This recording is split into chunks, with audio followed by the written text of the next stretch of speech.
and we opened the church online, Zoom. Hicimos la iglesia durante varios tiempos on Zoom. And we were coming to church just to record some videos. Y veníamos a la iglesia solo para grabar los videos. And we did it and we survived. Y sobrevivimos. And we can thank the Lord because nobody from our church died because of COVID. Y le damos gracias a Dios porque ninguno de los miembros de la iglesia murió de COVID. But here we are. Aquí estamos. We can honestly say that the Lord has been very faithful to us up to this point. Y podemos decir sinceramente que el Señor ha sido fiel con nosotros hasta este día. When I was thinking about what to speak today, cuando pensaba en qué hablar de ustedes, I spent almost 2 weeks in prayer. Y pasé 2 semanas en oración. Asking God, pidiéndole al Señor, what to say on my very last sermon. How can I actually close a ministry? How can I move to the next page, to the next chapter? How can I close this cycle? ¿Cómo cerrar este tiempo, este ciclo, mover para la siguiente página? And I spent some time in prayer. And I spent several hours sitting, working with my Bible and computer, with all the tools that I use to work in the ceremony. Me siento por horas, a veces delante del computador, en mi Biblia y otros libros que utilizo, varias horas. Went to bed late at night. Me acosté bien tarde anoche. This morning, at 5 o'clock in the morning, I was already up. Once again, esta mañana otra vez a las 5 de la mañana estaba estudiando. I'm meditating. What can be the best way to say goodbye, to a farewell? ¿Cómo sería la mejor manera de decirles adiós? Hasta pronto. Así que oré, and I pray, and I pray, and I have a few words that I want to mention today. Y tengo un par de palabras que quiero mencionar con ustedes. Y le voy a pedir a Natalia que ella me ayude. Okay? I'm going to ask Natalia, she's going to be helping me translate it for me. So I'm going to be focusing on the Spanish ministry today. Okay? Así que voy a solo hablar con nuestros hermanos en español. Primera de Corintios, capítulo 4. Perdón, Primera de Timoteo. Ya me puse nervioso. Primera de Timoteo, capítulo 4. Y vamos a leer 5 versículos. Thank you, Juan.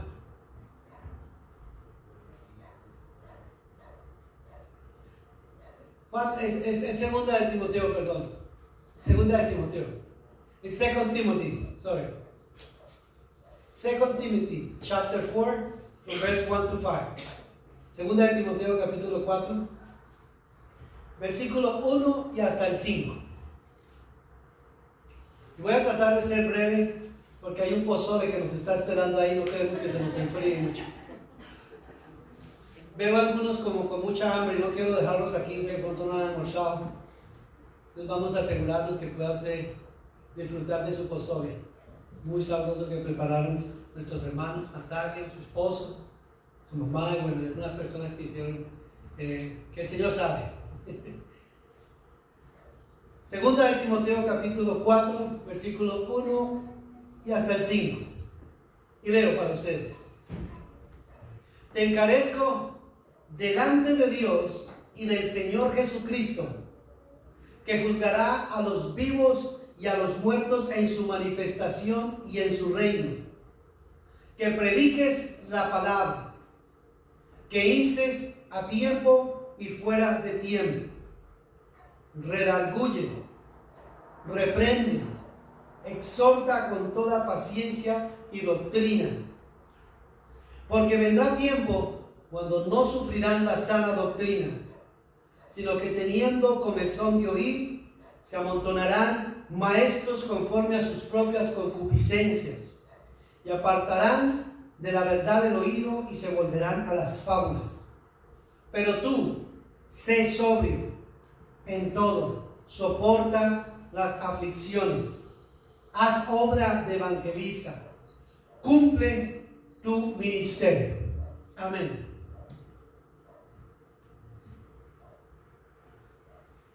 Al acercarnos a este pasaje, por así decirlo, pisamos un terreno sagrado, un terreno especial, porque estas son las últimas palabras del apóstol Pablo a la iglesia. Estas palabras fueron escritas por él mientras estaba por segunda vez en prisión, cuando él se encontraba en Jerusalén. Y estas son las palabras de un apóstol anciano a un pastor muy joven, Timoteo, amigo en la fe, colega. Y esas palabras también representan las últimas palabras para nosotros como iglesia, que son las que se le dirigieron a la iglesia que se encontraba en Éfeso. Pablo le daría instrucciones para los últimos días. Después le dejaría un profundo testimonio en sus últimos días, ya casi en su lecho de muerte. Pero junto con la tristeza y la soledad, también vamos a escuchar como un canto de victoria, a medida que Pablo le encargaba a este joven que continuara sirviendo al Señor. Y lo vamos a partir en tres cosas diferentes. Una es un encargo solemne en los versículos 1 y 2.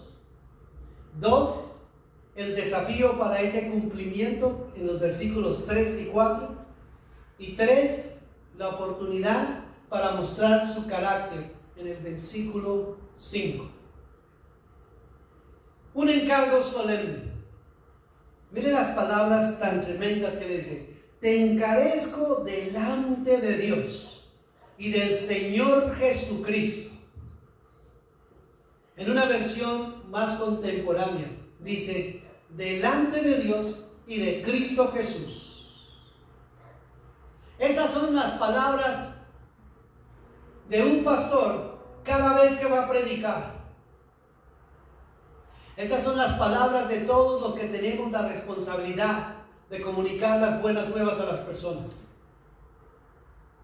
Nosotros les predicamos a ustedes, pero cuando les predicamos estamos delante de Dios, que está viendo lo que nosotros hacemos, y estamos hablándole a ustedes de parte de Él a través de nuestra enseñanza. Eso nos dice que predicar es una gran responsabilidad para nosotros. No es una tarea fácil. Es una tarea que hoy como pastor también quiero encomendarles a ustedes, que lo han hecho, que lo predican y que le sirven a Dios. Predicar la palabra es un gran privilegio, pero de igual manera es una gran responsabilidad, porque nosotros los pastores algún día también tendremos que darle cuenta a Dios por las almas que Él nos ha encomendado. Por eso, para mí y para mi esposa como pastores también queda un profundo vacío al decirles adiós en este día. Hay un profundo vacío y también hay una carga espiritual y emocional nuestra por ustedes. Porque a pesar de que nos vayamos lejos, a pesar de que no estemos tan cerca de ustedes, sus rostros y sus nombres continuarán en nuestras oraciones. Y nuestra llamada también estará para asegurarnos de que ustedes continúen creciendo y aprendiendo de todo lo que pudieron aprender de nosotros durante todos estos años. El 2009 fue el año en que nosotros fundamos este ministerio en Los Ángeles. Ya hoy ya llevamos casi 14 años. 14 años. Este ministerio empezó en el patio de la casa de unos hermanos. 7 personas habían en esa iglesia ese día. 7 personas. 4 de esas eran nuestra familia y las otras 3 personas eran la familia que había abierto ese lugar. Y empezamos ahí en oración, clamándole a Dios. Y se fueron añadiendo poco a poco unas personas. Y llegó el tiempo del invierno. Y como estábamos en un patio y no teníamos dónde resguardarnos, tuvimos que pensar en rentar un lugar. Y nos movimos para un lugar ahí al lado del Freeway 101 y el Alvarado, en un segundo piso. Ahí continuamos el ministerio. Poco a poco se fueron añadiendo más personas y fueron creciendo. Llegaron personas hasta homeless a la iglesia, americanos. Y nosotros tuvimos espacio para administrar sus vidas en ese lugar. Llegaban borrachitos a la iglesia, borrachos literalmente al culto. Y ahí estuvimos un tiempo en esa iglesia. Después de cierto tiempo el Señor nos abrió la oportunidad para movernos para la iglesia Eastgate, el que queda ahí en el centro, en la Bonnie Brea.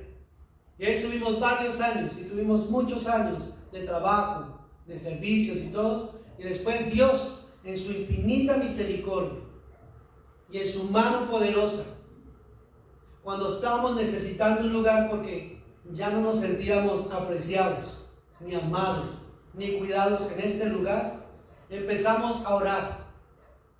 Habían varios ministerios ahí. Los nuevos pastores hicieron que todos se fueran, los otros dos ministerios, uno hispano y uno coreano. A ambos los corrieron. Nosotros, que llevábamos más años, nos permitieron continuar, pero no fue fácil durante ese tiempo. Y estábamos orando, y orando, y orando. Hasta que un día conocimos a un pastor de este lugar, Joanna Moon, fue la que nos presentó a nuestros pastores, Sean, a su esposa, y este ministerio. Y empezamos a establecer esa relación. Desde el primer día en que yo vine a esta iglesia, desde el primer día que yo estuve en esta iglesia, pude experimentar y sentir el amor de estos pastores. La sonrisa del pastor que ustedes conocen. La sonrisa que él siempre tiene en sus sermones. Porque es muy divertido. Y tiene un corazón gigante. De esa manera nos recibió. De esa manera nos recibió su esposa. Y de esa manera nos recibió todo el ministerio. Démosle un aplauso a todos ellos.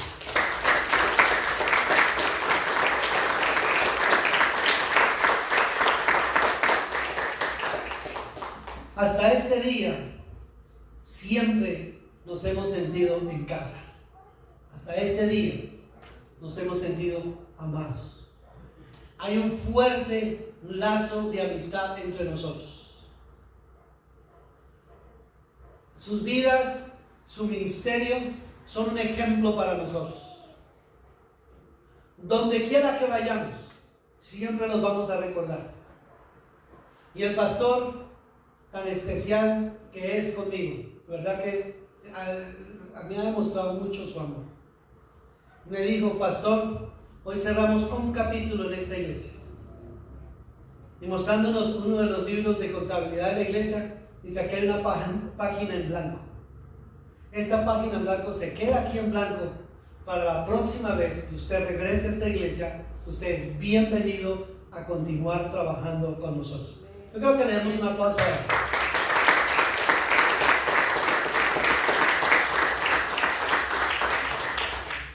El pastor no solamente me ha dicho que me ama, pero que también ama a este ministerio, a mis hermanos. Su esposa, Daniel, que nos ha acompañado todo este tiempo, que ha servido en la iglesia. Daniel ya es latino.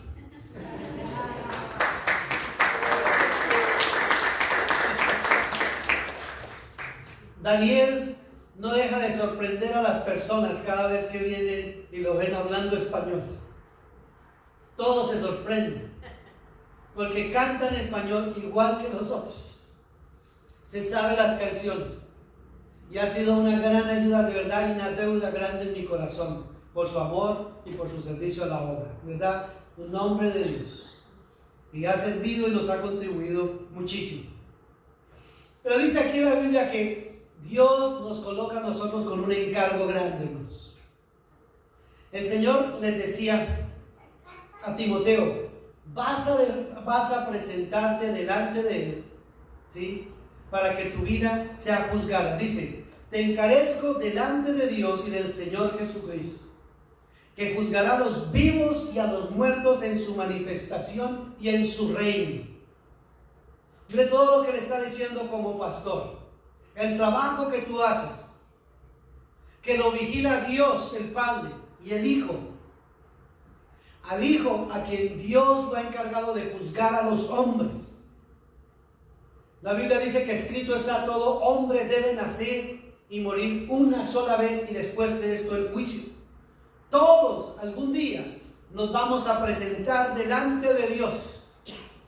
Y si hay una gran responsabilidad en un pastor, es asegurarse de que el día en que ustedes lleguen a la presencia de Dios, ustedes vayan con confianza, con la seguridad de que el Señor los ha justificado, que el Señor los ha perdonado y que no tenemos nada que temer.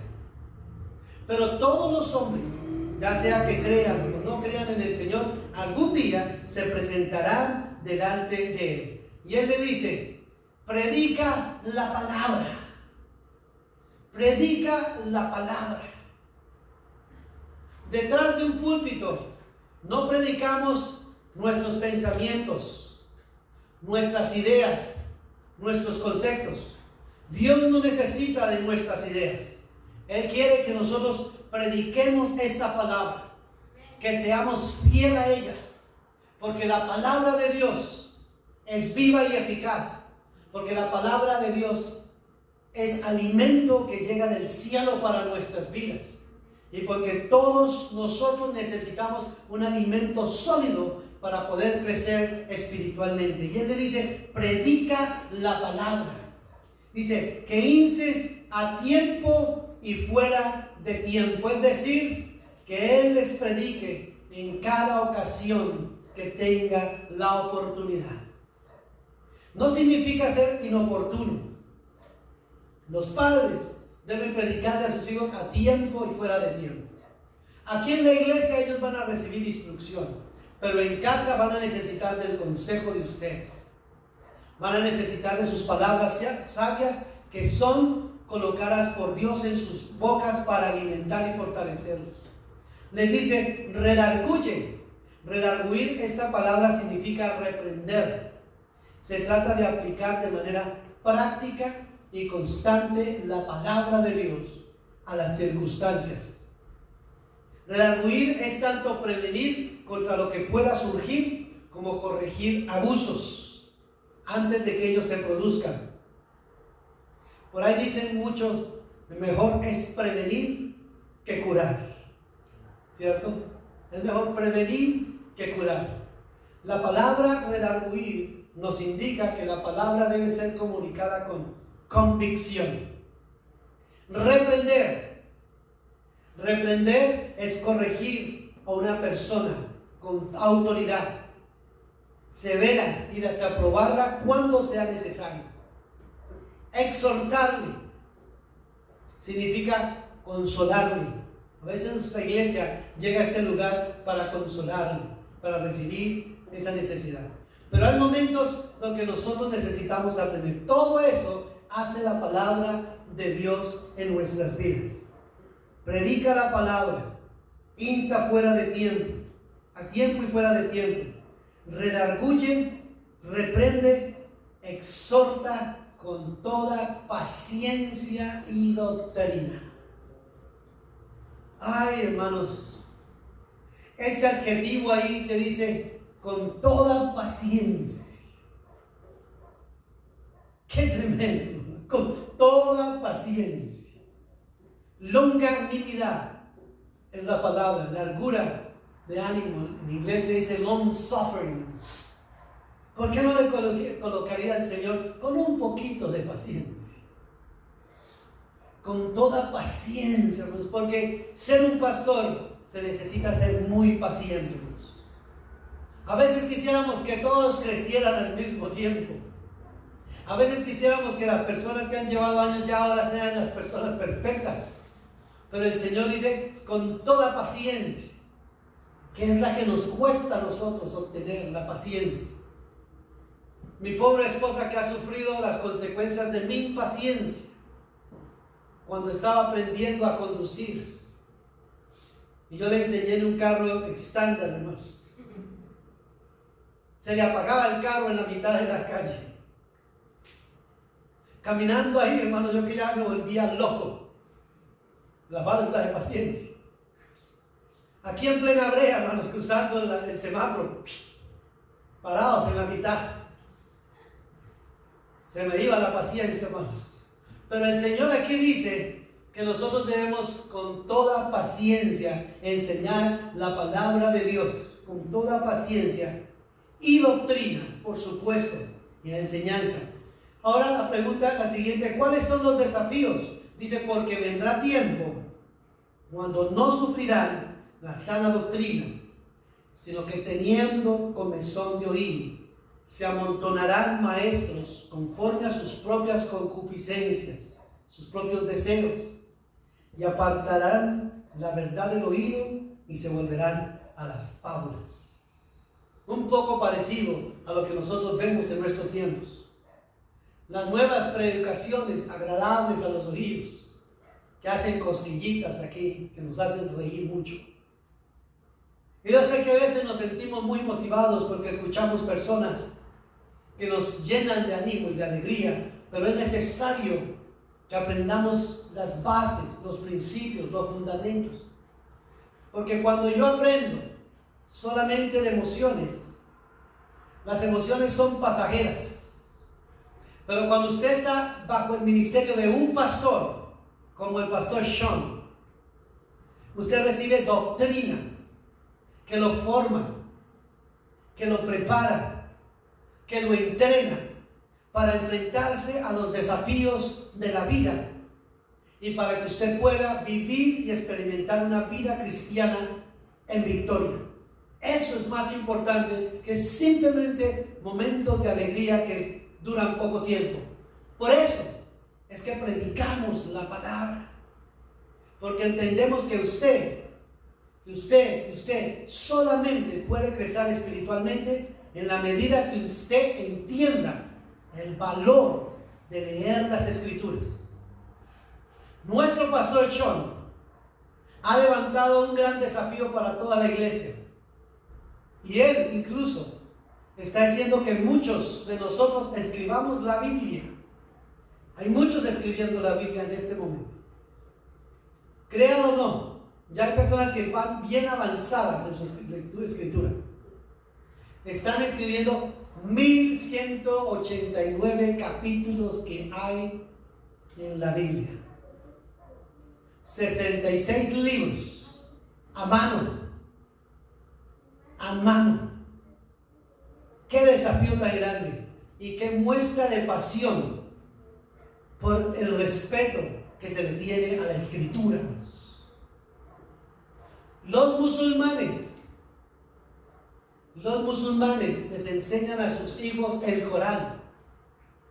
Y yo tengo conocidos, amigos musulmanes, que me dicen que sus hijos pueden recitar todo el Corán de memoria.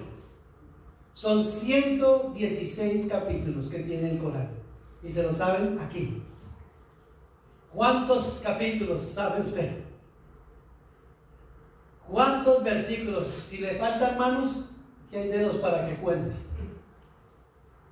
Pero Dios quiere que nosotros, porque vendrá tiempos donde cuando un pastor se va, nosotros como ovejas, mientras decidimos qué va a ser nuestra vida, estamos en peligro. Y por eso nuestro deseo es que usted no se desconecte de la iglesia. Y si no tiene un lugar donde ir, venga aquí a la iglesia con los pastores y aprenda coreano. Pero no se desconecte. Esté en la iglesia. Busque un lugar donde se enseñe la sana doctrina y siga creciendo. Y si le cuesta trabajo, a 2 horas estamos esperando. No lo dude. Vamos a concluir diciendo algo más para finalizar. La oportunidad para Timoteo para mostrar su carácter está en el versículo 5. Dice: pero tú, sé sobrio en todo, soporta las aflicciones, haz obra de evangelista. Pero tú, sé sobrio en todo, soporta las aflicciones, haz obra de evangelista. El apóstol no se limita solamente a decirle a Timoteo lo que no debe hacer, sino también le exhorta a que le imite a él y lo que sí debe hacer. Le hace como un contraste, le dice lo que él sí debe hacer. Nuestra visión, nuestro propósito en la vida será inspirar a otros. Así que deberás poner toda tu energía en lo que haces dentro de la iglesia. Será en lo primero que pienses cada mañana y en lo último que dediques cada noche antes de dormir. Cada año que cumplas a partir de ahora no será más un año de vida, sino uno menos que resta para cumplir tu ministerio. Todos y cada uno de nosotros, Dios nos está invitando a que seamos evangelistas. Hagamos obra de evangelistas. Prediquemos la palabra de Dios. Sirvámosle a Dios con pasión y recordemos todos y cada uno de los consejos de un hombre sabio que antes de morir le expresó esas palabras. En el versículo 8 le dice: porque yo ya estoy para ser sacrificado. En el versículo 6, y el tiempo de mi partida está cercano. He peleado la buena batalla, he acabado la carrera. Por lo demás, me está guardada la corona de justicia, la cual me dará el Señor juez justo en aquel día, pero no solo a mí, sino a todos también los que aman su venida. Esa es una promesa para nosotros. Y estas fueron las últimas palabras en su lecho de muerte del apóstol Pablo, y que son claras instrucciones de parte de Dios y de parte nuestra. Hoy les he hablado de parte de Dios y de parte nuestra, en presencia de Dios y en presencia del Señor Jesús, y les encargo, les encarezco, les encomiendo: no se aparten jamás de Dios. No se alejen de Dios. Busquen, conéctense, pídanos ayuda a los líderes. ¿Qué hacer después de eso? Y por supuesto, siempre serán bienvenidos en nuestra iglesia, en la nueva iglesia, y por supuesto les esperamos que nos visiten.